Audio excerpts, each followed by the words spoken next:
نوينا التعلم والتعليم والتذكر والتذكير والنفع والاندفاع والإفادة والاستفادة والحث على التمسك بكتاب الله تعالى وسنة رسوله صلى الله عليه وسلم والدعاء الهدى والدلالة على الخير ابتغاء مرضاته وثوابه وقربه سبحانه وتعالى إلى يوم البعث. فذلك الذي الله سبحانه وتعالى. الحمد لله ثم الحمد لله ثم الحمد لله.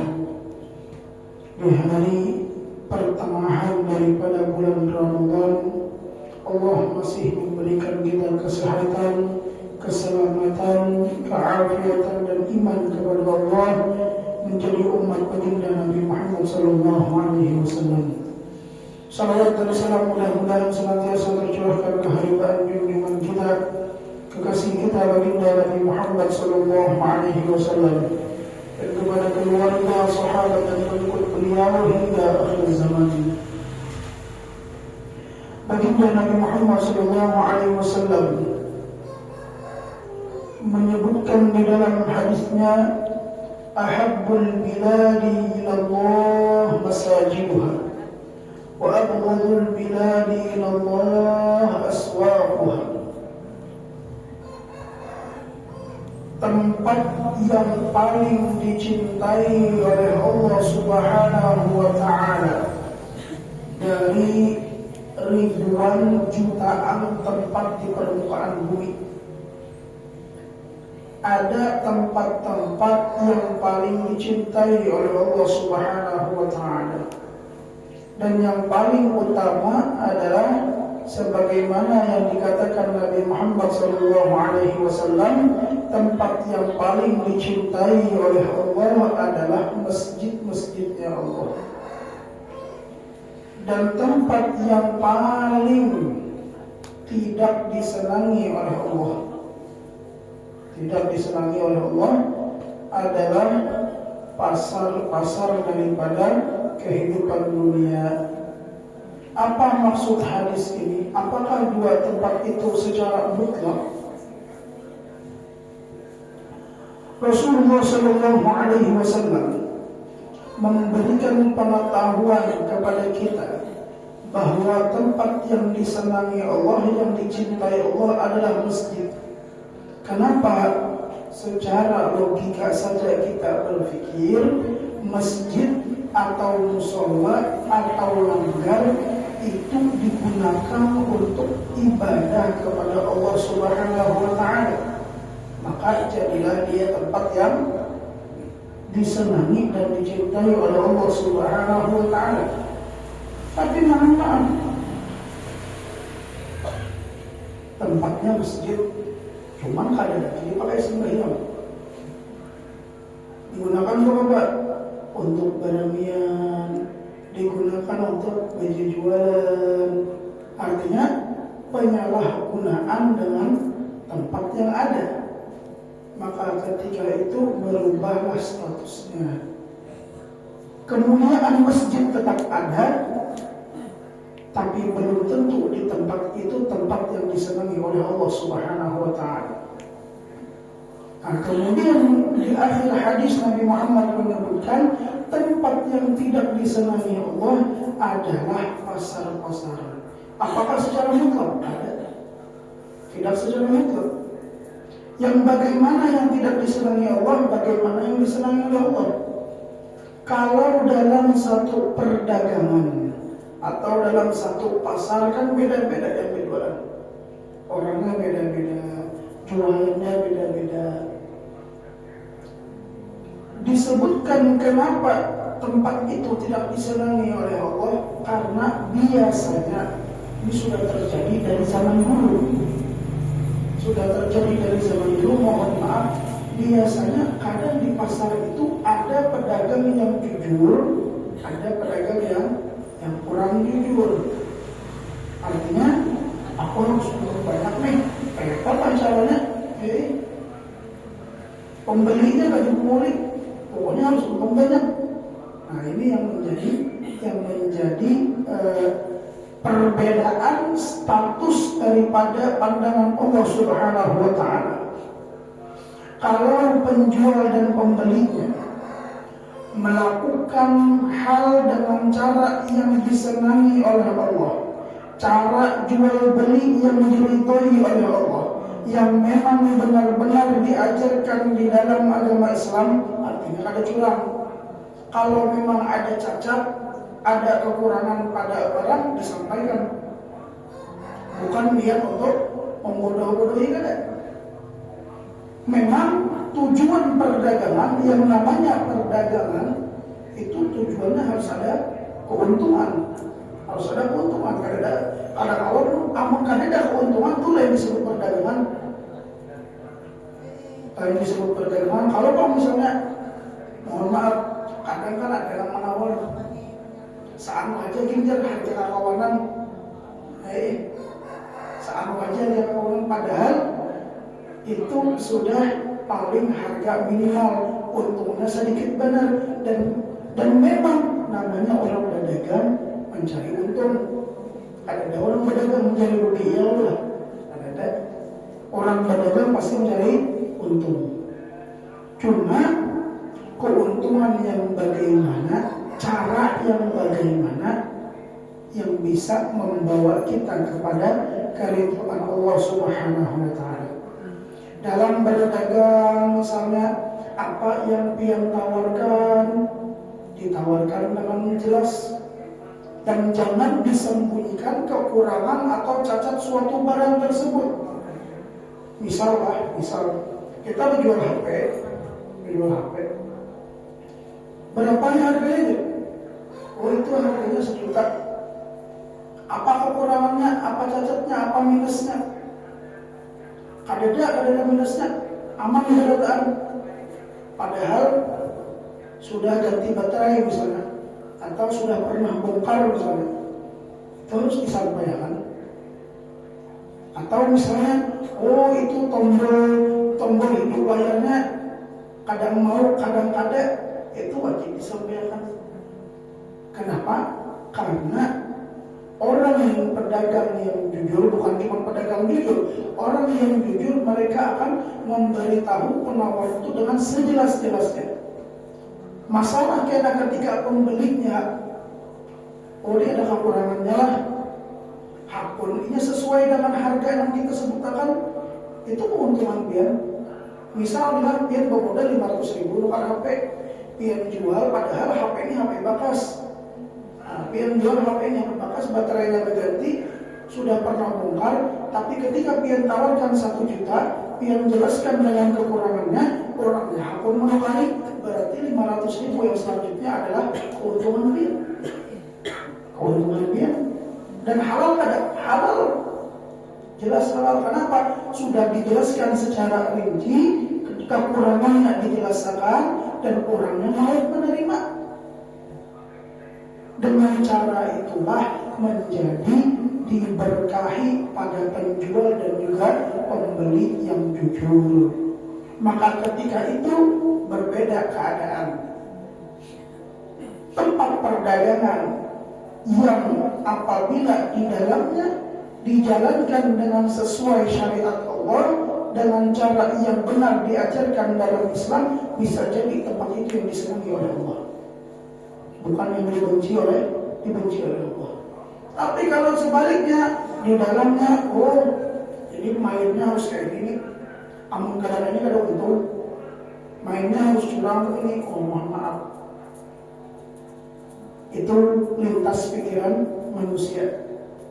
Keuntungan kita, perdagangan kita, usahakan dalam koridor agama, sehingga apa yang kita dapatkan sedikit banyaknya halal tapi berkah, daripada banyak tapi haram dan tidak berkah.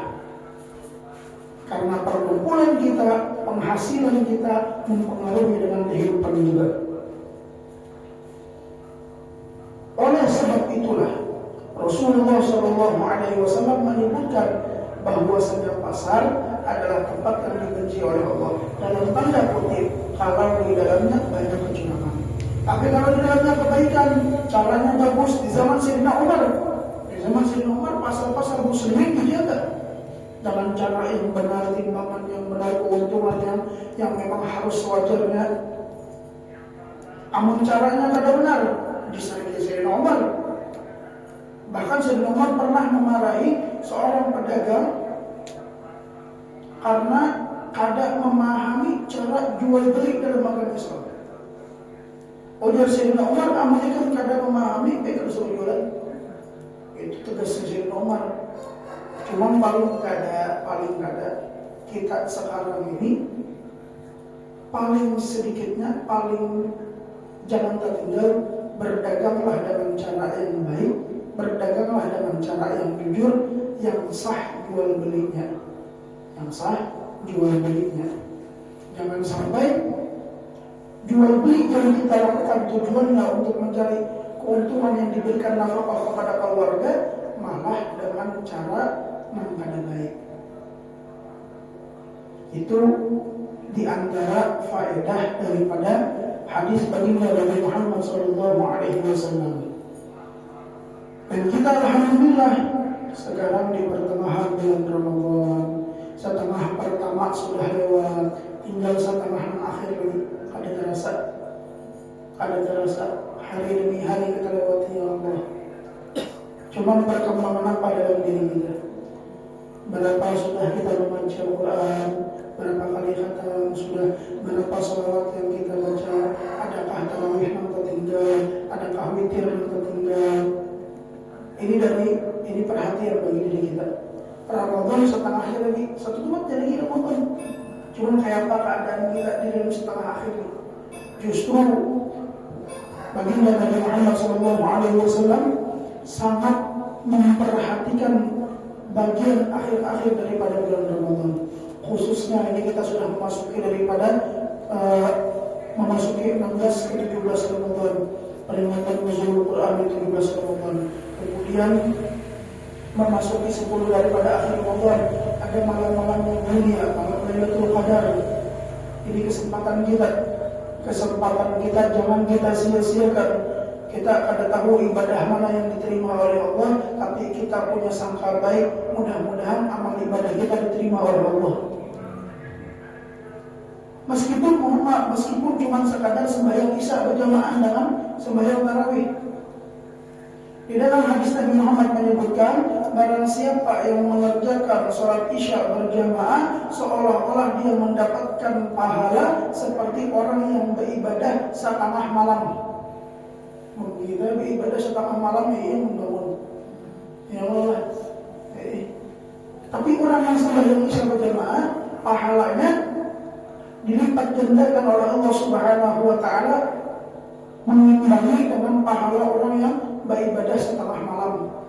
Wa man shalla subha jama'atan faka'annama shalla al-laila kullahu. Dan barang siapa sembahyang subuh berjamaah, maka dicatat di sisi Allah Subhanahu wa Ta'ala pahala orang yang beribadah semalaman penuh. Orang beribadah semalaman penuh. Kita semalaman juga, cuma guringnya. Kita semalaman juga tak kurang lah, tak beda ya Allah. Mudah-mudahan dua ini menjadi sebab Allah lipat gandakan pahala kita, khususnya di bulan Ramadan.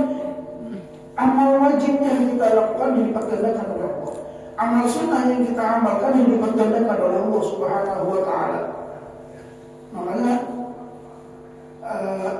apapun malamnya, hendak malam keberapa malam Lailatul Qadar, yang penting di setiap malam kita berusaha menjaga ibadah-ibadah kita.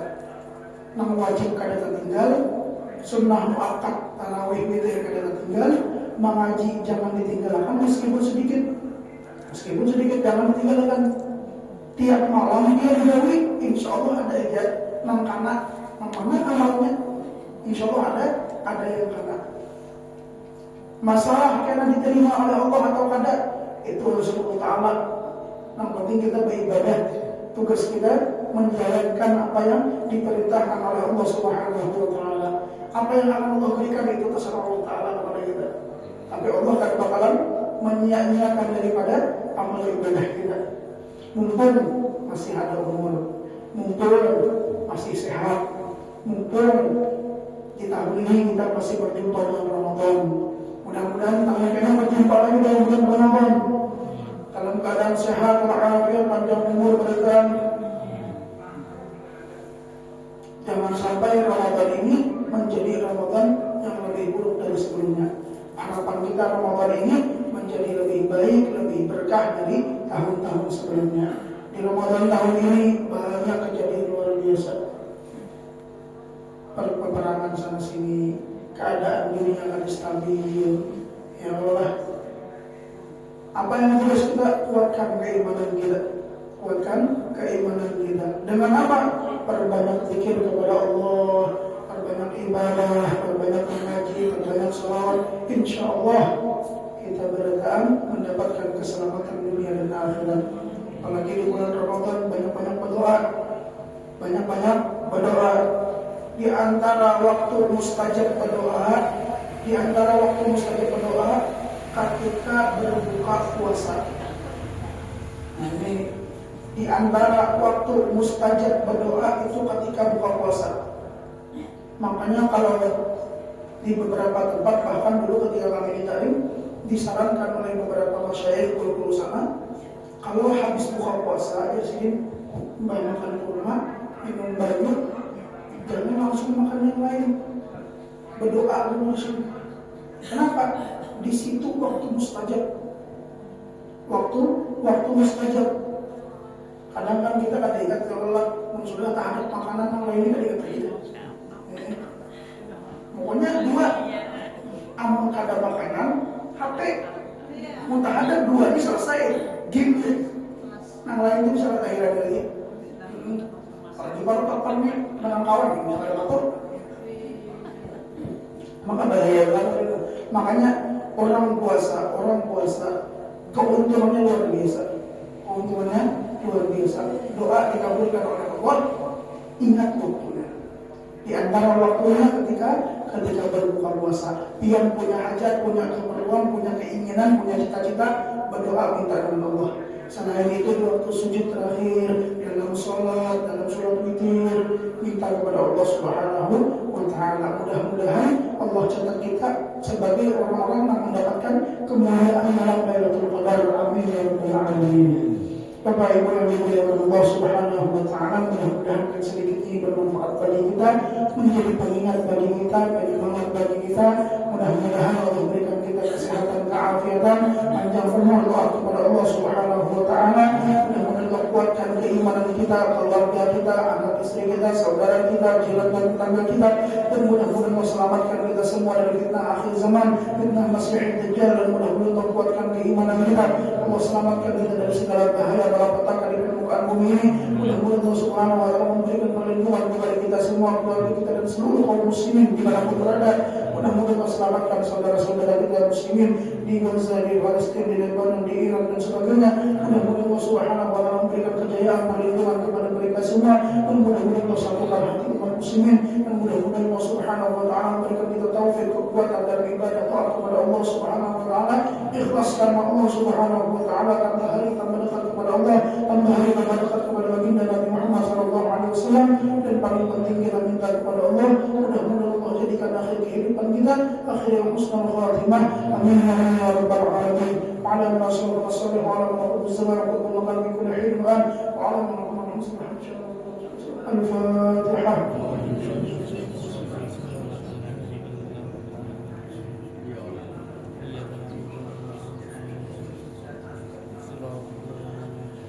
Bismillahirrahmanirrahim. Alhamdulillahirabbil alamin. Allahumma shalli wa sallim ala sayyidina Muhammad wa ala alihi wa sahbihi ajma'in. Rabbana ya karim wa rabbana ya rahim wa rabbana ya rahmanur rahim.